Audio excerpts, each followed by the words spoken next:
ba jeune fille bango moko vitesse eloko comme ça la peut pas si au monde avec ba parents mususu ba kuta na baka bongo mususu ba parents mususu ba ozwa bango normal pour aussi longtemps que to zo tant côté melangote ezo bebisa ba jeune fille na biso ezo bebisa bandeko na biso basi to yebaki makambo wana ezaka bongo te subitement to okoma komona makambo wana na s'abonner massivement à RDC International avec Anastela la fraiseur. RDC International. Beau s'abonner, beau s'abonner, beau s'abonner, beau s'abonner, beau s'abonner. Pas va s'abonner car on sait jamais. Bon s'abonner, partout dans le monde, ici quand notre vous allez. Chaîne à Kitoko yango s'abonner. Na RDC. Ave Maria. C'est Show TV. Comédien. RDC International. Bonne information ça va musicien. RDC International. Donc continue à kata YouTube. YouTube. Tout le monde est chaîne à YouTube. YouTube. RDC International les kangi. Anna Esther, Razer, pour l'unité, Nayo Mariam, Batimou, pour s'abonner Awa. Yeah, this is your channel. We try to submit with the rest of the international. Bonne information sur les politiciens. RDC International. Bonne information sur Yamboka. RDC International. Très chères salutations partout dans le monde. Bissiga tout bozo landabiso. Bonjour, bonsoir. Ça dépend de l'ère. Oyo, écoutez les bino bozo l'émission. Oyo, ya mokola lelo. Ezabonga wabino Yann Yungu, le reste de l'éternel. Merci Nabaro de s'abonner à la chaîne Abisso pour vous tirer jamais que vous allez dessus. Yo pena nous s'abonner à la chaîne Abisso, ça l'est fort. Dans le bar on penza, oh oui la penza qu'on s'abonner pour vous avoir toujours informé na temps autobeng à temps réel, c'est-à-dire information quotidien directement. Yo peut osa informer donc. Laissez-moi saluer Baoba Soutenanga. Bienvenue Findoué le mannequin d'Istanbul en direct de Turquie. Mon vieux Luzon Mbata Nakata South Africa Second Hand Shop Anasté la Madame Fraser. Donc la salutation à Bino Yangoana. Donc le lot to memel bino sujet moko c'est un peu très important oyo tozo mona ngolo la réalité mo to komo kuta ngo nakata Congo RDC et puis partout dans le monde. Na kala to ebaki papa na maman va ensemble. Mon abao ça la durée mon kobo mon abao toujours ensemble. Donc ils ont le rôle au mobo.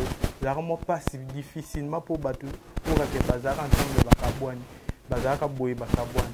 Mais aujourd'hui tu sais mon corps oyo to zuluka to lande la to. Pourquoi ils ont changé na Congo? On va changer dans le Congo par la année où ils allaient qui ceux qui moi si basenté ils ont la punition à côté et comme le cola donc à mon alors la fin du monde donc tout un problème et que Luka moi makambo belé salema mais aujourd'hui tout comme on est comme la concurrence c'est-à-dire c'est un tel par contre c'est bango lokola donc on a concurrence tu éviter ils a dit à quoi mon dit à évolution car le monde déjà évolué monde comme vitesse Android ou tu comprendre de comme comment parce que tu es bac en le roi Sony mais aujourd'hui ba fille ba on trouver au normal pas on trouver au normal betene petolo moi na ngadi boso boina bo or ils a elo moko auto banda kiko mon nango penda et bakamoko rare au monde attend avenir mon bakwanti ko mon arata moi jeune fille moko mais les loba na poto bana mokili momba tambola na kati ya Congo kota avenir kwanti ko au monde so ba fille bazara 100% au monde c'est 100% na 90% ba sente bon ba sente bon te ils ont 10% to ebité constant wana to sali na kati ya Congo to ebité pourquoi ils ont kende bongo et puis pourquoi maramango eza bongo to ebate si ceux qui les a faute ba parents ba encadrer ba jeune fille bien to ba jeune fille bango moko vitesse et là comment ça la peut pas si au monde avec ba parents mususu ba kuta na baka bongo mususu ba parents mususu ba ozo bango normal aboti na yi oh eza ilo moko oyo ezara tabou na kala donc parce que ça qui ilo moko ezaki benda un peu rare mais et comme ilo moko moderniser ango. Moderniser ango, comme si on normal, comme si on mode de vie. C'est-à-dire, ayez, pourquoi? On ne sait jamais. Donc, toujours constater Babylone qu'on a mingi surtout à Wanakata Kinshasa, RDC, la capitale, Kinshasa, la capitale de la RDC, République démocratique du Congo. Totambola qui toujours qui totambola, moi mboka libanda, totambola ba Afrique ici, totambola ba nini, to mona, moi bloc on est la moi, moi scal, c'est-à-dire au monde on penda mingi té. Et là il moko il c'est rare, mais ce que toujours batté pourquoi na Kinshasa awa et comme mode de vie. Pourquoi ba jeune fille ba comme ça mode de vie? Pourquoi ba parents bazo autoriser ngo ba comme hormone na boye ba lo bana bango le côté? Pourquoi tous mis tout na ba question pourquoi? To yebité ngwana constant auto sali wana tu ko tozo lukato yeba conseil c'est no bino bo sa ba appel bo benga ba numéro za wana we sa biso poto ya kopesa ba ndeko na biso basi conseil. Faut tes ba parents, to faut tes ba jeune fille. Et puis ba jeune fille, qu'est-ce qu'il faut ba ça là pour makambango comme la sou bangote pour apparemment comme la bangonde trop. Au mona mususu azana ntom susu na 20 ans mais so diana comme na 3 ban. Au mona on pena le roi aventure mais le moi solo mususu to mona dernièrement 17 ans mais aza déjà na D. Tant comme na 19 ans comme na combien, tant comme na 22 ans comme na combien. Donc ba phénomène wana toujours comprendre pourquoi. To tambola ki sous to sali sous constant mususu et l'homme mususu ezo sale mal sous na kati ya Kinshasa RDC to comprendre ce que ça a vitesse Android to nini ba prédote et comme le la concurrence awa na Kinshasa RDC. Ba prédote et comme local la concurrence, c'est-à-dire toutes les jeunes filles, tous les garçons, tout comme na posa ça prédote. Ba te belé ba comme ça lango na boule ya libala, asali yango directement à Milatisi Alliance. Toujours comprendre pourquoi ba changement ya bongo,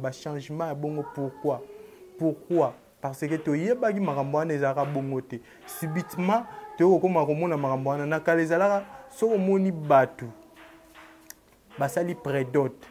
C'est que beau s'attendre tom sous 6 mois to plus une année au mona baye directement ba ba mariage nyonso. Mais les lo ba prédote et comme ça la loko et comme ça les maloko la ba concurrence. Un tel a ça qui boy, biso peut photo ça la boy, un tel a ça qui boy, biso photo ça la boy, biso photo la taboy, biso photo bimsa boy, biso photo ko taboy. Ce qu'on constate au ça là, malgré ba prédo tango, mais dire nango ezara mingi to monde ça les lelo après quelques mois ba panzani, lelo après 2 semaines ba panzani, lelo après 1 mois ba panzani, lelo après 3 mois ba panzani. Toujours comprendre au juste ezani ni na Kinshasa. Toujours batté eza faute ya ba parents quand de le baki na ebandeli to faute ya ba jeune fille. Ce que eza faute ya ba parents il faut ba sala nini. Na ebité na meka ko so moi likanisi moko ya mukie o to ko meka un peu ko développer ngo pona nga. Na moni c'est très important. Eza mambeta du gouvernement te mais gouvernement faut telemela ngo po ils ont diminué crédibilité en mboka parce que ça m'a mobo et puis ça sonne na mboka ba concurrence ba prédote ba ko santé ba nini ils ont fait ça sonne en mboka gouvernement na biso congolais ce ko bien ba parents na biso ba congolais ba parents na biso congolais ba oyo bozo séparation sur na ba prédote wana ils ont mais la rapide ça ba 2 mois Tanzanie 3 mois Tanzanie la stratégie pour ça. Moi, na même mobile. Pourquoi pas vous imposer que to limambu ya prédote to lingi après ça maman bilo kwa kutimi. Wana et ça un peu mieux parce que ba jeune fille na besoin mikolo yo. To pe ça mingi faute na ba jeune fille parce que ce sont les jeunes filles de ba auto rezara marambwana pour garçon ko roya na ye. Ceux qui garçon a la possibilité te a roya na ye. Mais ça a moins possibilité de quelque chose à voir na ça prédote mais faut tant cause wana ko ya ba séparation après ba prédote wana est-ce que ezo utaka what ezo utaka côté ba jeune fille ezokota côté ba garçon cause oyo bazo sentele biso bana air nyonso matin midi soir toyebi te soki oyebi tosala ba effectif ya mboka couronné comme na 118 cas couronné comme na 20 000 cas couronné comme na 50 000 cas mais tosala nini tosala nini ya kolandela te soki kosente tokomana combien de cas parce que ce tobi tolandela ngo penza ke ba jeune fille bazo sente bango par jour nansi tosala nombre moko élevé koleka même corona koleka malaria koleka sida. Mais pourquoi tu trouves là une solution? Pourquoi tu as un mode de vie? Pourquoi tu as un mode de vie? Ezara iloko ya soni. Ezara iloko ya soni nakala. Ezara iloko moboe. Umona ce que salemi et pas fi moko boe. Ba parents na bozoe ba bombier. Ce ba bombier te. Bozoe te yo. Kena mboke pa mama leki na bino. Kende kingasa ne pa ndeko na bino kingasa na suka kende pesi moko boy te kende ofanda na pa mobali no tim ngolo bote otikika mwana kuna po zongi mais lelo comme na mode de vie et comme mode de vie au monde va sentir peu normal yona na vie na bango kocho le roi babage c'est comme na ngo ba ni biloko wana nyonso tozo telemela ngo na kati ya Kinshasa RDC tozo ebate topé sa faute et pas ya banani topé sa faute et pas ba parents topé sa faute et pas ba jeune fille topé sa faute et pas ba mibali topé sa faute et pas banani na ba phénomène prédateur comme ernion so prédateur bimabwe prédateur zo na Facebook prédateur ki na Instagram prédateur ki na nini prédateur ba blog wana nyonso tozo telemelango na ndenge ya mabete tolingi esalema na ndenge ya bien na lenge ya lolenge oyo elongo bani c'est-à-dire esalemi selon la volonté de Dieu esalemi selon l'amour entre jeune fille et jeune garçon un vrai amour ezate to sala ngo kaka po kinganya salaki to sala ngo kaka po un tel salaki ba jeune fille pourquoi tozo welela kobota ba biloko wana nyonso en wana na ekipenda to sala nano constat wana lelo toyeba pourquoi ça les mabongo prochainement tozwa pena micro to kotambusa toyeba nan to tuna bango mo ba jeune fille pourquoi ezokomela ka bango pourquoi bande ko komela ba maman na biso na kalaté mais na bango ekomi lokola mode de vie et comme lokola conquérance na bango ekomi lokola elo mo boye il faut kaka ba santé il faut kaka donc pourquoi donc tozwa pena micro to kotambusa mais entre tabine faut pesa biso nano Mboko Marana numéro 089 plus 243 ya Willy Mcheni 89 720 39 40 Mboko Marana Bopé Sabiso ba piste ya solution nini otoko sala potolonga makambwana enfin que eza sous le rôle obstacle te poto épargner bana biso ya basi ba bazo ya mikie te épargner ba lek na biso ya basi bao bazoya ya mike enfin bakutana makambo wana te pour aussi longtemps que tozo attend côté melango te ezobebisa ba jeune fille na biso ezobebisa bandeko na biso ya basi pour imaginer lelo namba na 13 ans bana 13 ans 14 ans et à moi pasi au moins na bena mwana ya 13 ans vierge et à moi pasi Torozonga même si même 12 ans, moi on a 12 ans, déjà moi passe. Pourquoi vitesse car Android, vitesse car TGV. Bablo wana nyonso. Poto lukelango piste ya solution afin que to make un peu côté les melango pour to luka solution et là on y négocie les mains pour ba jeune fille na biso o ba ko la bien pour bana na biso ya basi ya mike o ba ko la bien. Donc il faut tout trouver les yango solution. Donc yangwana c'est-à-dire benda constate sala ki na mokola lelo po to merempe koyeba nini toko sala poto longa kawana to yebite elo ni toko sala poto to telemela ba marambwana pour dernièrement to solana fi moko fi wana akoma déjà azaki déjà na debana une jeune fille très belle azaki na 19 ans ou 18 ans 3 bana na tunye mais pourquoi au na niveau ya 3 bana la fille me dit oh te ba sentaki nga to alboso bazinga ba kotika nga pa mobali allez to komo fanda na mobali azwinda ku mwana liboso ya mibale après tokabwana zonge pa biso na bana mibale après quelque temps na okuta sino mobile mo boye to botane mwana misatu. Voyez vous-même. Moi, on a déjà 18 ans, déjà vitesse à bon, combien à 3. Siko ata yo moko ndeko nanga mwasi, ola nanga siko. Siko soki yo peut-être nzamba baki ke obota 5 bana na mobile kingani. Mobile kingani wana okuta na par exemple na 25 à 24 ans. Yo na 18 ans déjà aux en 3. 19 ans comme à la combien? 20 ans comme à la combien? 21 ans comme à combien? 22 ans comme à combien? Si on comme à tango beaucoup de talent mobile là aux nzamba destina pour na yo. Aux adiana combien de bannes et puis au bout téléphone mobile wana.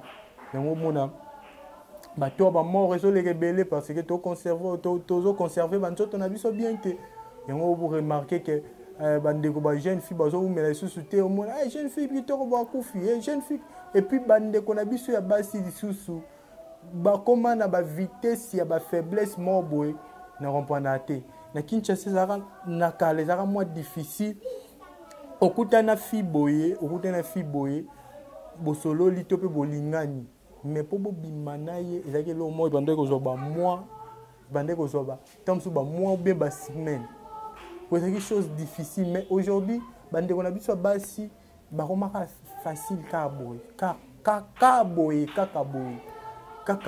kaka masanga zo betela ngabi yani nakutana na fi moko ya bien na Facebook hôtel pendo bité au moins sortir na ndako to bando sur na Facebook to solo na Facebook te ozo rendez-vous to kutana to monani premier jour ango to monana ki to kutana ye na meme na ndako to solo li pas ka le même jour wana to bimina fi wana ko bimato mana fi wana après quelque temps nga mona wo mobaye po na wo mona o déjà ceux nga na ye ku to mela te to sala 2 semaines car ya pamba ya sur la Facebook et puis to kutani to bimina ye teke asala ngo déjà na batu msusu ta ba degré bande na biso basi bo exception soni kala degré bozo exception soni moko impossible